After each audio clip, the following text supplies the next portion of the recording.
裴征回来了，咱们之间的包养关系到此为止。给你300万，咱俩两清，你抓紧给我滚蛋！放心，我今晚就走，麻烦转账，顺便备注一下，是自愿赠与。为了妹妹的医疗费用，我忍气吞声，当了你3年的小情人。今天白月光回国，你就那么迫不及待的要赶我走？你倒是爽快，就这么迫不及待，我还以为你会求我。兰姐的要求我一向照办，麻烦转账。区区300万就把你打发掉了，我还真是小看你了。果然替身就是替身，永远上不了台面。钱收到了，多谢。我回房间收拾行李。站住！这些年我花钱给你定制的衣服，一件都不准带走，那都是照着裴征的尺码做的，我就算扔了也不会给你。知道了。这么快就收拾好了？包那么小，就算装也装不了多少。明兰姐，你要检查一下吗？属于我的东西并不多。不用了，谅你也不敢。钟硕，你就没有别的话想对我说的吗？明兰姐希望我说什么？说舍不得你，还是求你别赶我走？谁稀罕？你最好保证以后都别出现在我面前。你放心，这3年我会当做什么事都没发生。以后我们只是陌生人。好的很，钟硕，出了这大门你别后悔，以后想再回来可就不容易了。门关上的瞬间，那条拴了我3年的狗链断了。贺明鸾，你还记得吗？你亲手用针一寸寸刺穿我的皮肉，给我钉上这个东西。你说这是裴征的标记，也是我的项圈。我的耳朵烂了，流着脓水，痛得整晚都像有虫子在啃食我的肉。我跪着求你，让我摘1天就1天，可你却一脚踹在我心口，说狗就要有狗的样子。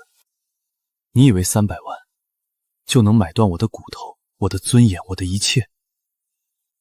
你以为我没了你就会冻死在这座桥上？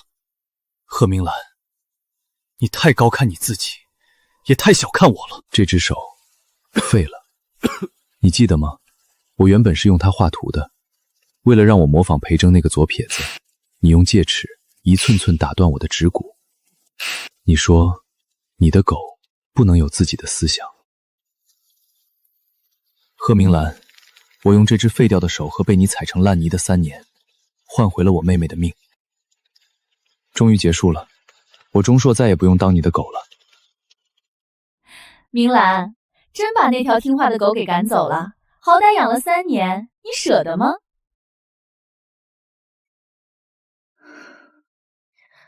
裴征回来了，留着他碍眼，一个玩具而已。他就这么走了？我还以为他会抱着你的腿哭呢。没了你，他那个半死不活的妹妹不就是一具尸体吗？我赏了他300万，算是给他的遣散费。才300万啊！明兰，你真小气。钟硕那条狗对你可是百依百顺的，我打赌，他现在就在你别墅门口跪着呢。别等了，我现在就打电话羞辱他，让他来接你。你信不信他会立刻像狗一样爬过来？别提了，头疼。该死！钟硕呢？让他滚过来给我按头。瞧你这使唤惯了人的样子。行，我这就叫他滚过来。什么？拉黑？您所拨打的号不可能，他敢拉黑？我来打。对不起，您拨打的电话已停机。明兰，他这是想造反？造反？他也配？我能让他活，就能让他死。他不是在乎他那个妹妹吗？张主任。贺总，这么晚您有什么吩咐？钟离怎么样？在呢，一切正常。从现在起，停掉他所有的维生设备。什么？贺总，这是要出人命的呀！呼吸机拔掉，营养液停掉，把他给我从 VIP 病房扔出去，扔到走廊上。我要让钟社跪着求我。贺总三思啊！我给你钱是让你听我命令，不是让你质疑我。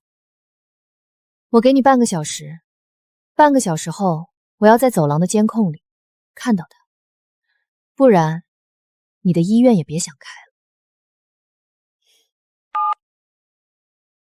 钟硕，我给你1个小时，1个小时内你要是跪不到我面前，就准备给你妹妹买棺材吧。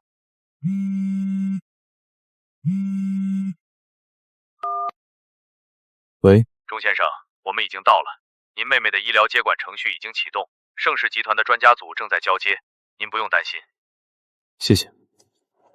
贺明兰，你以为你掐住的是我的命脉，但你不知道，在你把我当狗的这3年里，我唯一没有放弃的就是我的大脑。小兄弟，到了。主任，这……贺总的命令，谁敢不听？进去拔！张主任，你要干什么？李院长，胡闹！钟离小姐现在是盛世集团最高级别的特护病人，谁给你的胆子动她的维生设备？盛世集团？不可能，明明是贺总。你自己看。贺明莲，你的游戏结束了，现在该轮到我了。贺明兰那边，你自己去解释。如果钟离小姐有任何闪失，盛世集团的法务部会让你知道什么叫倾家荡产。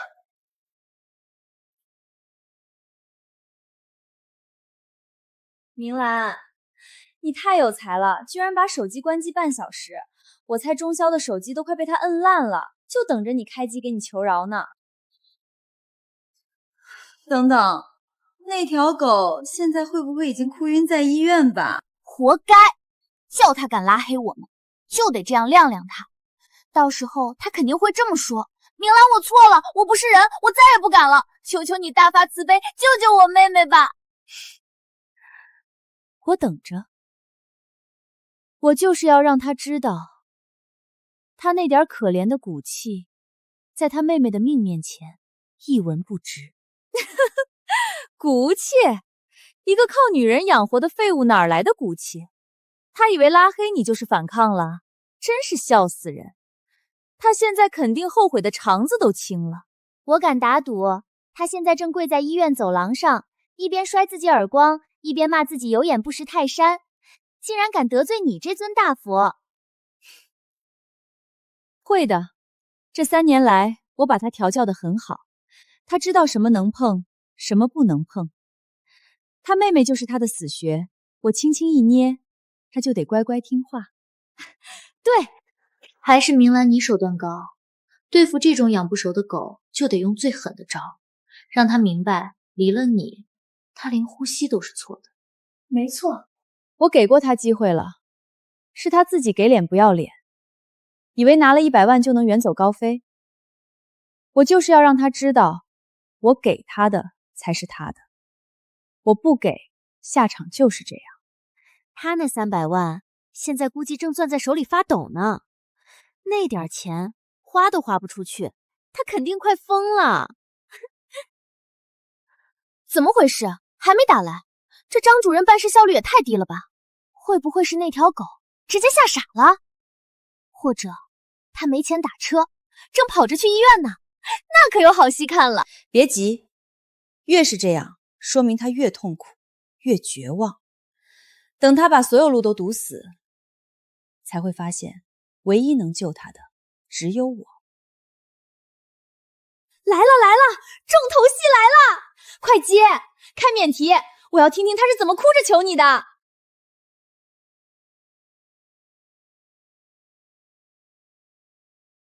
怎么样？他跪下了吗？贺总，出事了！出什么事？把话说清楚。贺总，他死了，死就死了，那也是钟硕自找的，这点小事也值得你大惊小怪？不是死了，是被人抢走了。你说什么？谁敢抢我的人？是盛世集团的人，他们说钟小姐是他们集团最尊贵的客人。盛世是那个国内第一的盛世集团？不可能，钟晓怎么可能认识那种级别的人？你是不是疯了？他一个废物，一条我养的狗，怎么可能跟盛世扯上关系？是不是他找人演戏骗你？贺总，我拿我的职业生涯担保，那绝对不是演戏。他们带来了我们医院一辈子都买不起的设备，现在他们已经完全接管了钟离小姐的治疗。什么？他们还说我们恶意中断对特护病人的治疗，已经构成故意伤害罪。盛世的法务部明天一早就会给我发律师函。贺总，您可把我害死了，这下全完了。不可能，这绝对不可能！我不信，那个被我踩在脚下3年的男人能有这种通天的本事。是假的，对不对？是他找人来骗我的，他想用这种方式抬高自己的身价，让我求他回来，对不对？一定是这样。明兰，你先冷静点。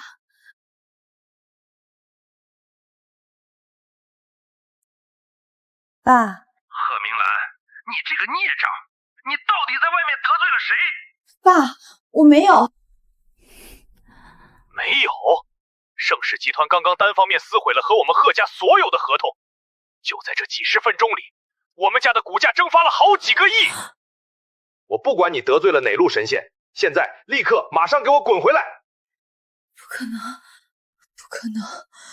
明兰，叔叔既然有事找你，我们就先走了。对，要不你赶紧回家看看吧，我们就不打扰了。滚，都给我滚！明兰，你怎么样？我打了一晚上你的电话都打不通。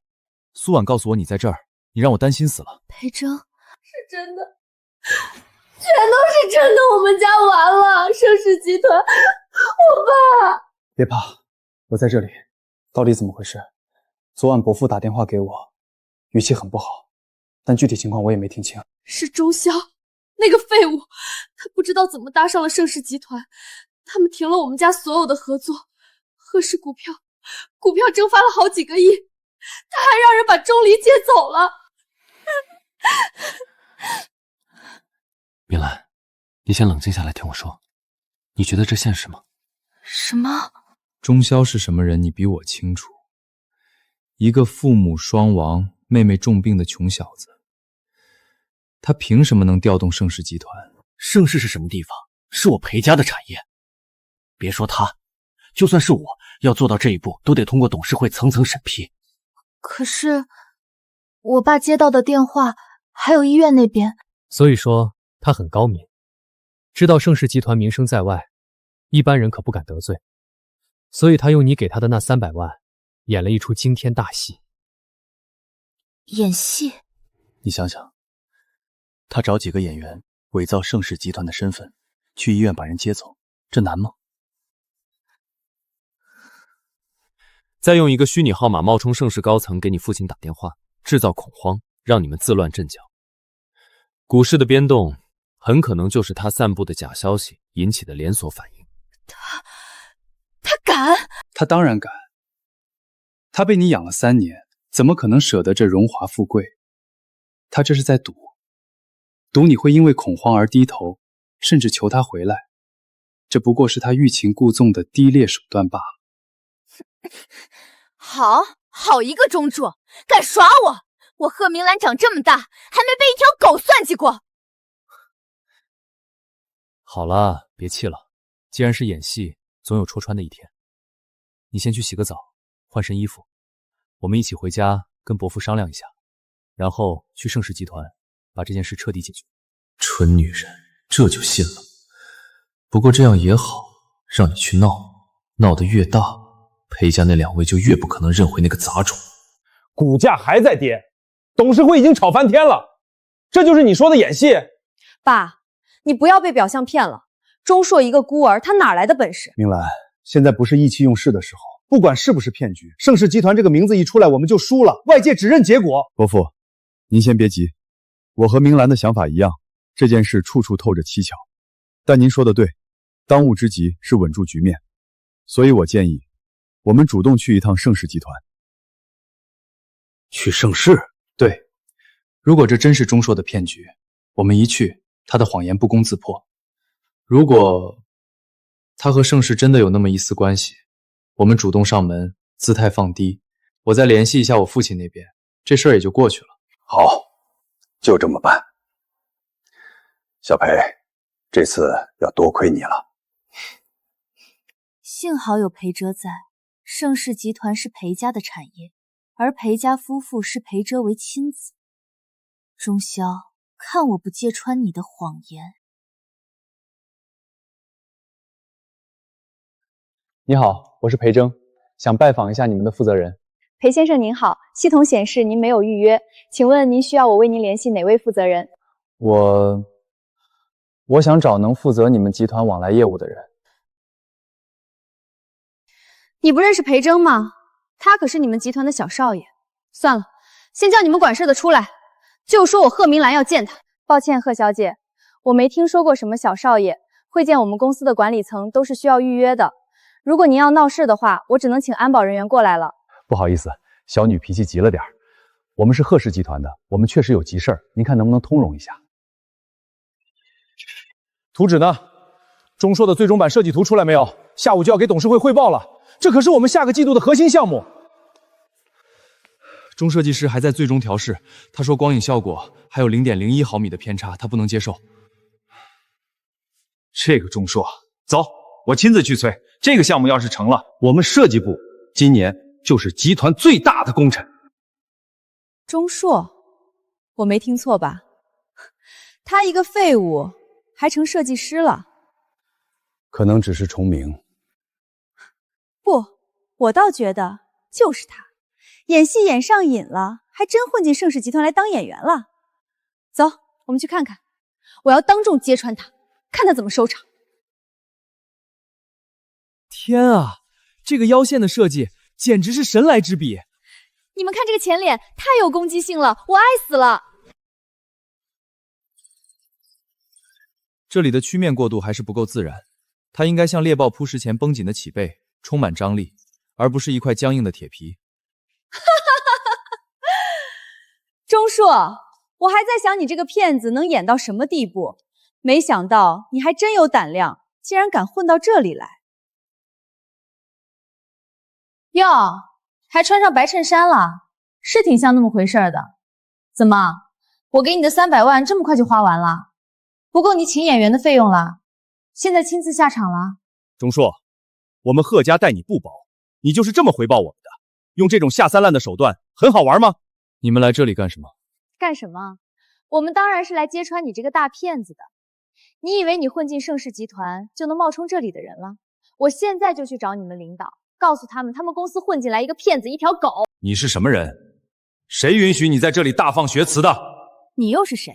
一个部门经理。我告诉你，我叫贺明兰，贺氏集团的千金，我是在帮你们公司清理垃圾。他钟潇不过是我养了3年的一条狗，他什么都不会，就是个骗子。你说他是骗子？不然呢？你们告诉这位无知的女士，钟硕是谁？钟老师是我们花了1年时间才挖来的设计师鬼才。没错，钟老师一来就解决了我们困扰了半年的技术难题，他是名副其实的天才。贺小姐是吧？你口中的骗子，是我们以1000万年薪加项目回笼特聘的首席设计师。你说的垃圾，是我们整个设计部的灵魂核心。现在你告诉我，谁才是垃圾？首席设计师？不可能！他一个残废怎么可能当上设计师？怎么可能有那么大的能量，影响到我们公司的股价？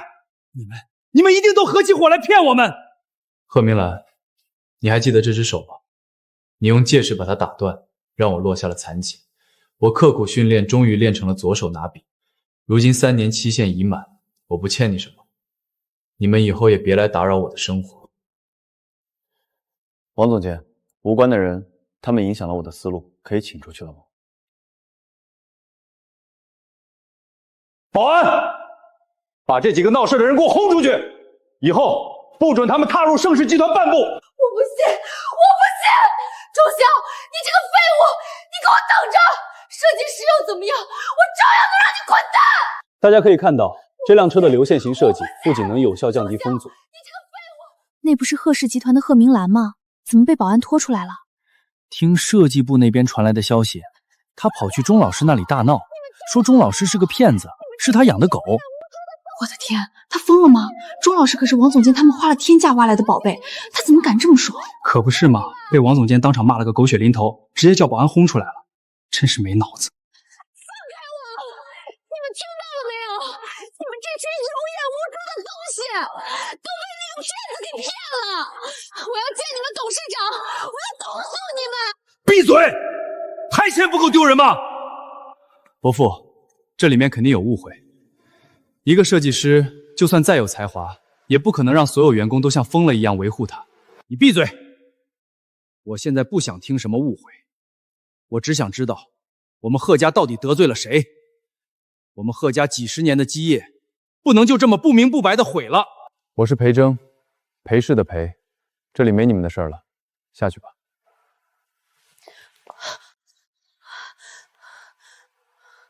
我今天非到……你闹够了没有？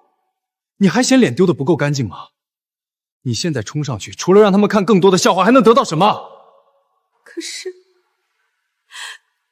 是他们都向着那个废物，他们骂我，那个钟晓他凭什么？伯父，明兰，你们现在先冷静下来，我们回去说。我们都小看钟硕了，或者说，我们小看了他背后的人。你的意思是，他不是一个人在演戏，他是带着整个设计部在演戏。你们想，钟硕凭什么能让那群眼高于顶的设计师都听他的？凭什么让那个设计总监像护着亲儿子那样护着他？因为他会骗人，他给他们灌了迷魂汤。不，光靠骗是不够的，唯一的解释是，他给了他们无法拒绝的好处，甚至用我们不知道的手段抓住了那个王总监的把柄。他想干什么？他图什么？他图什么？他想借着盛世集团这个平台一步登天。他故意激怒明兰，再让他的同伙出来演一出天才设计师被恶毒前任羞辱的戏码。这样一来，他在集团内部就博取了所有人的同情，站稳了脚跟。好一个钟硕，真是好深的心机，我竟然被他摆了一道。可是，就算如此，我们现在能怎么办？盛世集团已经摆明了要帮他。不，他们帮的只是一个受了委屈的天才设计师，他们并不知道钟硕的真面目。我们直接去找这些人没用，他们已经被钟硕洗脑了。我们要找的是能做最终决定的人。谁？明兰，你忘了，盛世集团是谁家的产业？是我家的。那个设计总监，那个什么前台，他们都只是打工仔。真正能说了算的是我的养父母，是裴家的长辈。对呀，小裴，你是裴家的小少爷，再怎么说他们也不会向着外人的。3天后是我们裴家举办的年度商业晚宴，届时我养父母以及裴家的几位叔公都会出席，那才是盛世集团真正的权力核心。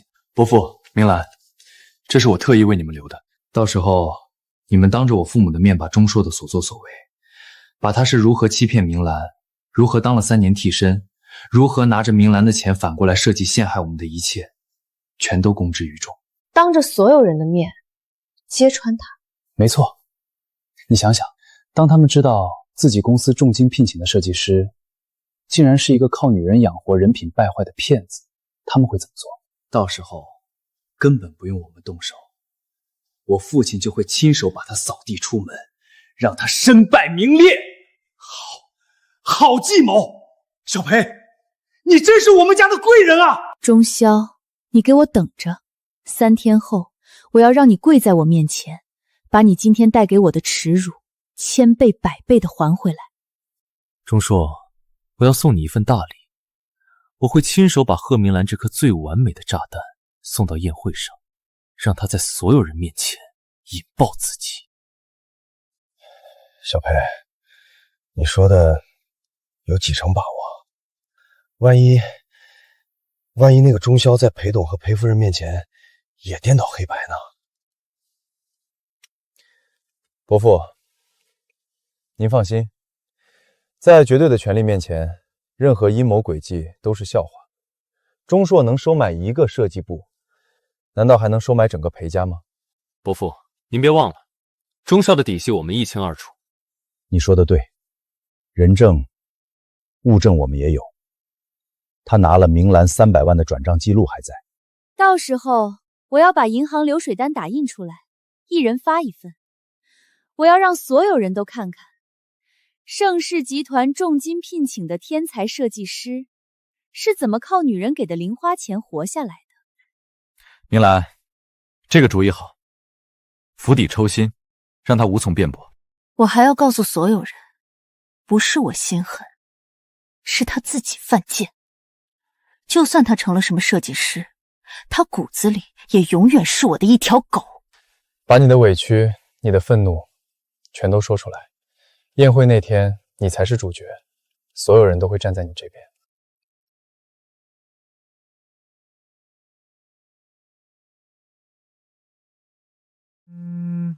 喂，事情办得怎么样了？爸，都安排好了，贺家那对愚蠢的腐女已经上钩了，到时候在宴会上，贺明兰会把所有事情都闹出来。我不想听过程，我只要结果。我不管你用什么方法，宴会那天我必须看到裴萧。我裴家的继承人绝不能是一个有污点的人，更不能是一个被人当狗一样养了3年的废物。您放心吧，贺明兰就是我送给她最好的礼物，让她就算认祖归宗，也一辈子抬不起头来。到时候，所有人都会知道，她不过是个笑话。很好，记住，你才是裴家最完美的继承人，把这件事办得漂亮点。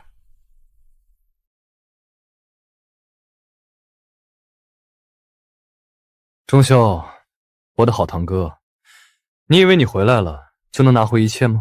我精心为你准备的这场大戏，你可一定要喜欢。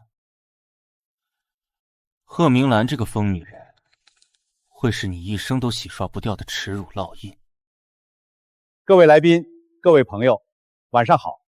感谢大家在百忙之中参加我们裴家的年度晚宴。今天除了和各位老朋友相聚，我和我夫人还有一件天大的喜事儿要向大家宣布。我和我先生有一个失散了20多年的儿子，这些年我们无时无刻不在思念他，寻找他。就在不久前，我们终于找到了他。不仅如此，我的儿子他没有因为颠沛流离而沉沦，更没有因为困苦而消磨意志。相反，他凭借自己的天赋和努力，成为了让整个行业都为之瞩目的天才。他就是……等一下，裴先生、裴夫人，你们被骗了，你们所有人都被这个男人给骗了，他是个彻头彻尾的骗子。你是谁？你这是在做什么？知不知道这里是什么地方？做什么？我是在揭穿一个骗子的真面目，一个靠女人养活的软饭男。你们口中的天才，你们盛世集团重金聘请的设计师，不过是我贺明兰养了3年的一条狗。各位，家门不幸啊！小女心善，3年前在路边收留了这个走投无路的孤儿，没想到他竟是个狼子野心的骗子。我们贺家被他骗惨了。大家看清楚，这上面每一笔钱都是我贺明兰施舍给他的。他吃我的，穿我的，用我的，连钟硕他身上这件西装，说不定都是花我的钱买的。甚至连他那个躺在医院里半死不活的植物人妹妹，每个月的医药费都是我出的。没有我，他早就饿死街头了。钟硕，我真没想到你是这样的人。明兰对你那么好，掏心掏肺，你怎么能忘恩负义，反过来利用她，打压他们家？父亲、母亲，我没想到现在这种地步。可我没想到钟硕不光骗了明兰一家，还胆大妄为到来盛世集团捣乱，欺骗你们。我请求你们立刻把他赶出去，肃清我们裴家的门风。天啊，原来是这么回事！被包养的软饭男，这反转也太刺激了。贺家这个千金虽然跋扈，但应该不至于在这种场合撒这种谎，看样子是真的了。长得人模狗样的，没想到是这种货色，靠女人上位还反咬一口，真是恶心。贺小姐，你说完了吗？我说完了，裴伯伯，这种人品败坏的骗子根本不配踏入你们裴家的门。我建议立刻把他赶出去，然后报警告他诈骗。各位，看来今天这场认亲宴比我想象的还要热闹。你说这些钱是你给他的？没错。他妹妹的医药费也是你出的？当然，没有我，他那个短命的妹妹早就死了。你打我！我打你，我恨不得杀了你！你说他妹妹的医药费是你出的，那我现在就告诉你，你和你父亲很快就要担心你们自己的医药费了，因为盛世的法务部会以故意伤害罪和非法拘禁罪对你们提起刑事诉讼。裴总手下留情啊！这其中是不是有什么误会？明明是钟硕这个家伙骗的你们啊！误会？你们知道他是谁吗？他就是我裴红叶失散了20多年的亲儿子裴少。你让我的亲儿子当了3年替身，受尽屈辱。你用他妹妹的命威胁他，让他给你当牛做马。你打断了他的手，差点毁了我儿子一辈子的前途。贺明林，你告诉我这是什么误会？亲儿子，不可能，这不是真的，这是演戏，这不是真的。保安，把这2个人给我扔出去！从今以后，我不想在任何场合再看到和贺家有关的任何东西。裴正，你倒是说句话呀！裴正，你告诉他们钟潇就是个骗子，是你亲口跟我说的，说他是在演戏。你说他不可能跟盛世有关系，你说这都是他的阴谋，你说。什么？是裴正告诉他的？有意思，这出戏越来越热闹了。父亲、母亲，你们听我解释，这都是贺明兰这个女人在胡说八道，她一定是疯了才会攀咬我。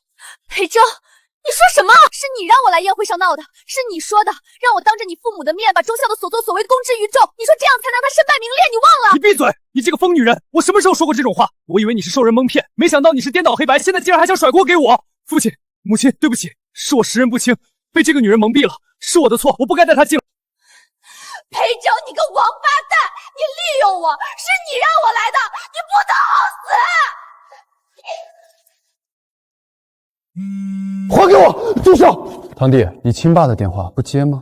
儿子干得漂亮！我看到现场直播了，大哥就算认回他，他也只是个被人养了3年当过狗的废物，我看他还怎么继承裴家。儿子，我们这一房赢定了！爸，别说了。怎么了？怕什么？那个小杂种现在身败名裂，裴家上下谁还会看得起他？你才是裴家最完美的继承人。你放心，我已经把一切都安排好了。明天董事会会。堂弟，你忘了，直播有延迟，你亲爸高兴得太早了。裴征、裴有书，这是你们父子2人意图侵占公司财产并策划诽谤董事长亲生儿子的全部证据。即刻起，裴有书一房从裴氏宗族除名，名下所有股份和财产依法收回，并移交司法机关处理。完了，全都完了，孩子，你受苦了。我的儿啊！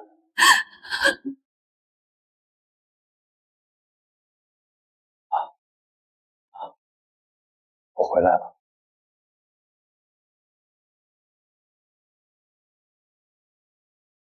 裴正，你不得好死！钟潇，你回来，我给你钱，我给你300万，不对，我给你3个亿，你回来给我当狗！够了，你闭嘴！护士，能不能让他闭嘴？他的病情时好时坏，我们也没办法。而且，您的病房是钟若先生特意安排的，说是方便您互相照应。钟硕，不，哥，我求你，你让我去坐牢吧，我认罪，我都认，我不想和那个疯婆子待在一起，我求你了。坐牢？那多没意思。那你想怎样？你关了我3个月了，隔壁那个疯女人每天骂我砸墙，半夜学狗叫，我快疯了，我真的快疯了。3个月，你嫌长？当初你找人撞我妹妹的时候，可曾想过会有现在的下场？她在医院里躺了整整3年，那种滋味，你才尝了3个月就受不了了。我爸不会放过你的。你爸，他现在自身难保，拐卖儿童、侵占公司财产、买凶伤人，够他在监狱里待到死了。至于你，你的罪名也不少，但我给你另一个选择。你要我在这待一辈子？